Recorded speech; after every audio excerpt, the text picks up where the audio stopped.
Hey, wonderful world of Facebook. Hello. Hey. Okay, so I want to do a Facebook Live about something pretty cool that's coming up that I know can help a lot of people, a lot of guys, and people that are ready for this piece of information. Um, it's going to be a really cool interview coming up. And again, through synchronicities, I've been led down the path of negative entity attachment after my ayahuasca trip, where I got possessed by demons, or maybe my shadow, but definitely demons entered me. And yeah, this was back in October, and it's led me down the path of negative entity attachment, demons, paranoid schizophrenia, Jerry Marzinski, which is a name, if you don't know, go on my YouTube channel, Listing of Harry, and type in, look for my last 20 videos, and you'll see a great interview. I think it's 20, 30 down on my channel, on YouTube, and you'll see an interview with Jerry Marzinski. He's not the only person, but he's the only person I'm aware of talking about this a negative entity attachment, which we all have to varying degrees as we raise our vibration, but especially in paranoid schizophrenia being an example of a lot of negative entity attachment. But anyway, long story short, I'm in contact with Jerry. He wants to do more stuff with me, and I've seen on his YouTube that he's done another brilliant interview, him and Mark, with a lady called Ginian,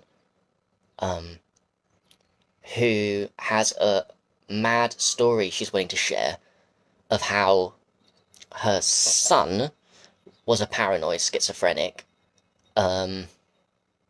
Let me try and get this information out properly. Her son was a paranoid schizophrenic, and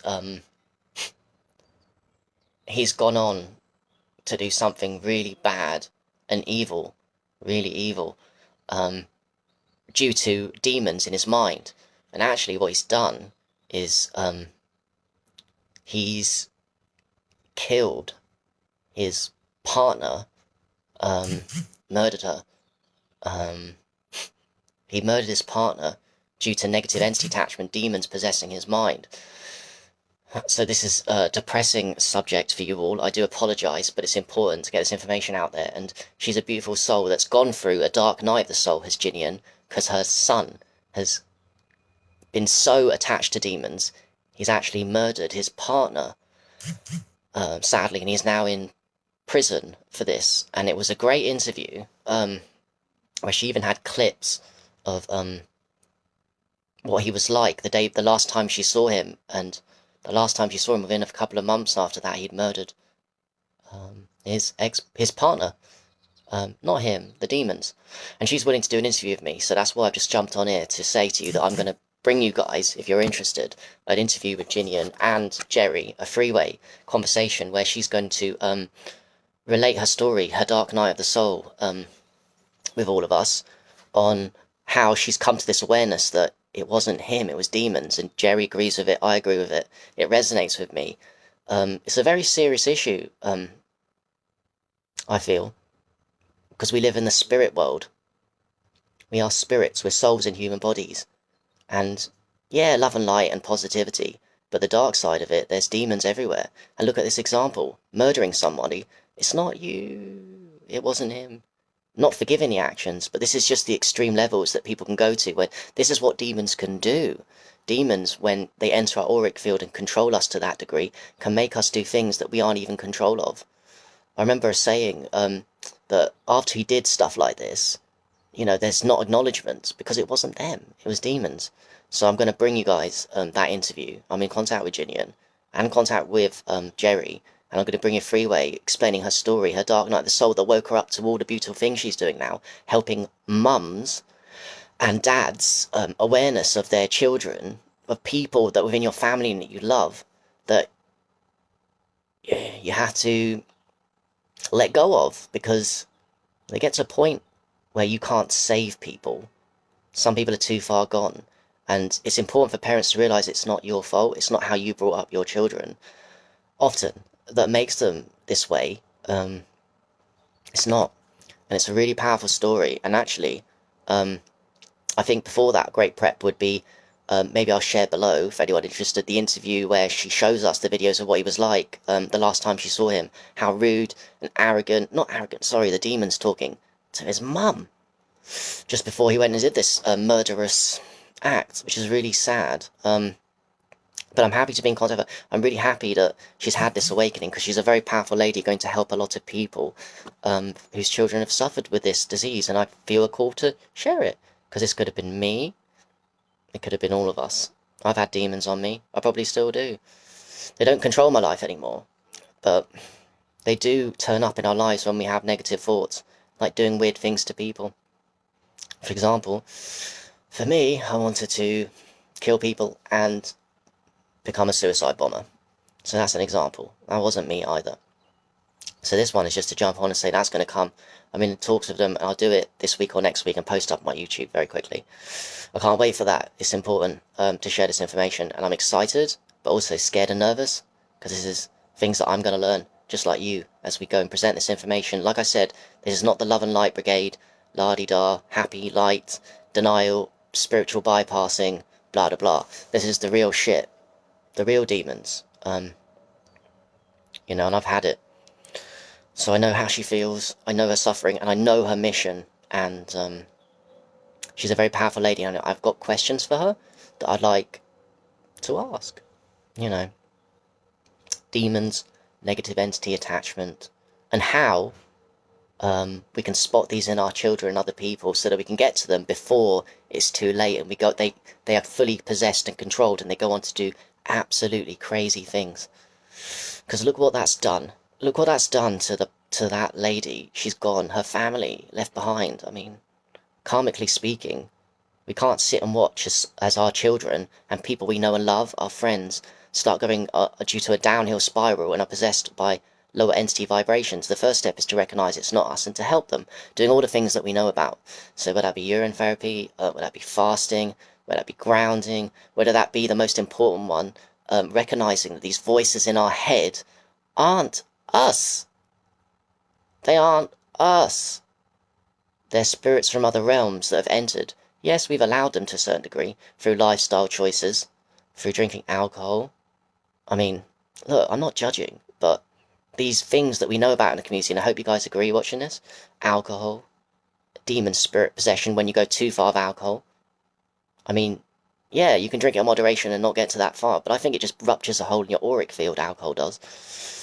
You know, a really powerful hole. So it's best not to get involved with it. Why mess about with these things? You know, I can speak for myself. Again, I took alcohol too far. And then it made me so far that I became teetotal. But I spent many years of my life, you know, using alcohol to black out. And a blackout is demon possession, because then you do things that you don't normally do. Just relate a story quickly. I've got many stories, but one of the sad ones of me was, because I was so socially anxious at work, in my job, at certain points in my life, I would drink alcohol during lunch breaks, the cheapest cider, and have blackouts. And then I was told I would swear at colleagues that I should be grateful, and even my boss, and come to work completely drunk and black out. That wasn't me.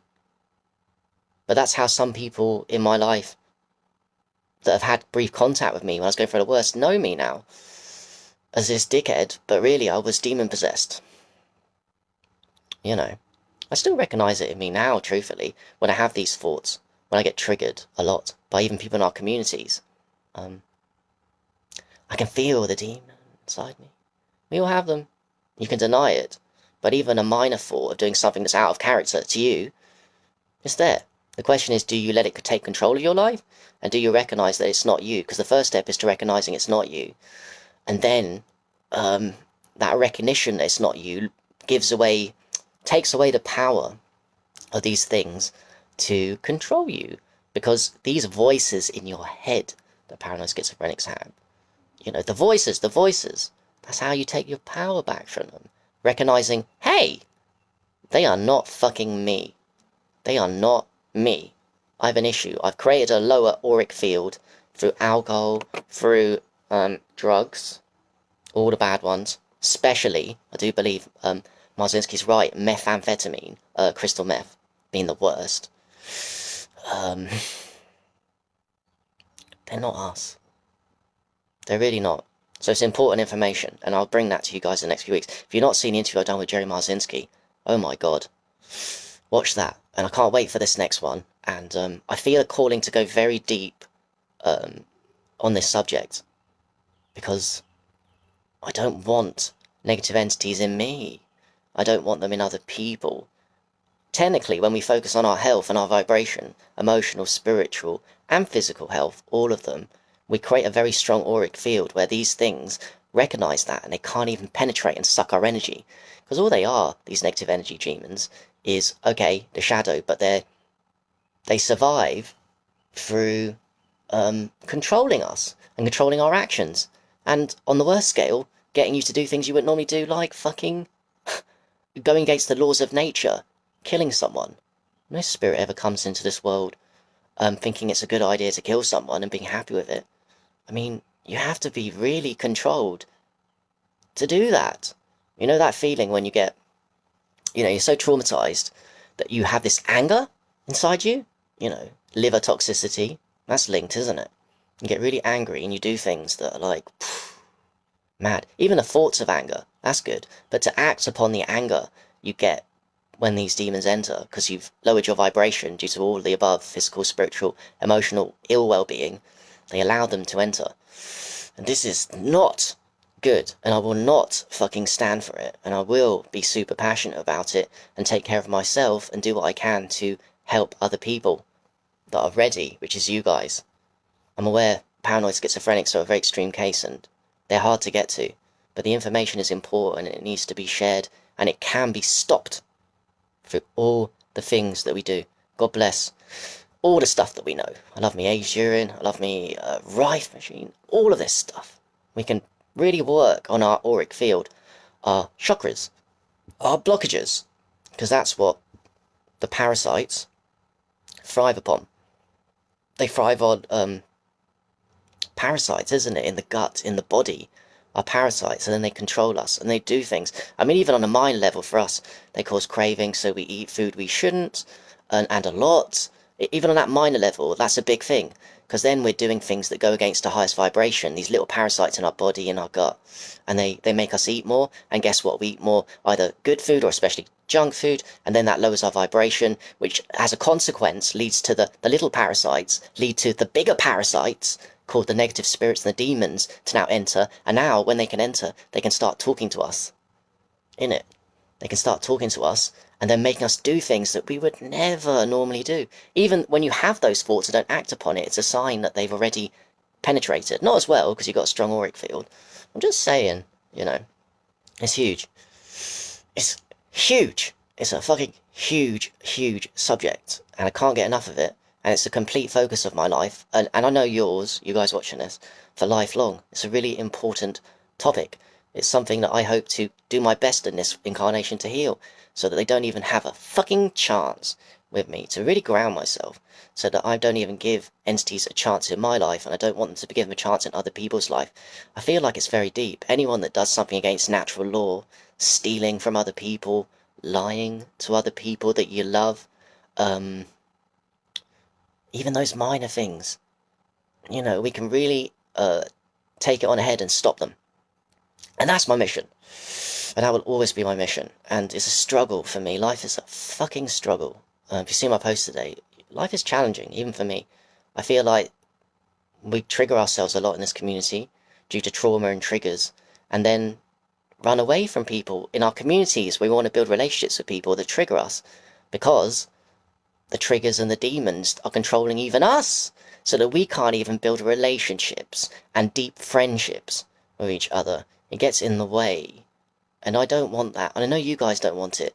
I just want to, my higher self, and I'm not always in my higher self, I'll speak my truth, I just want to build community. I just want to build community, not with everybody.